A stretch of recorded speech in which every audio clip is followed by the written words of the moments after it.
New Way Wieners location burned down more than a year ago.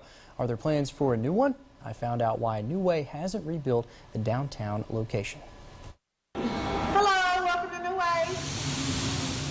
It bothered me, you know.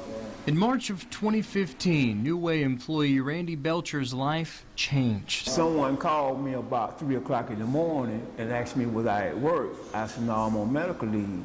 And they said, Randy, your place is on fire. The New Way Wieners on Cotton Avenue, what has become an iconic restaurant here in Middle Georgia, had gone up in flames. Closer we got to downtown, we could see the flames everywhere. It burned in the early morning hours. That's an icon, you know. There will nothing be like it again, you know. Nothing ever will, but the plan may be to make a new restaurant on Cotton that would at least come close.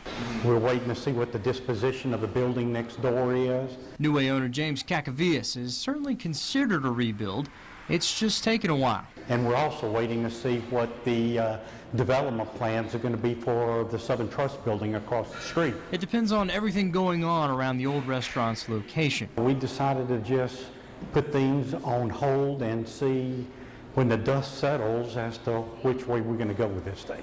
Since the fire, New Way opened a new location at Mercer Village in Macon. We've done a lot of preliminary plans and all, and we're really working with all our neighbors. So for now, we have to wait to eat one of those red New Way hot dogs downtown. But Belcher will be ready if the time finally does come. They're going to lay a plan down how they're going to have it, you know, and when you walk into New Way on Cotton Avenue, when we get it back together, it's most like a New Way museum.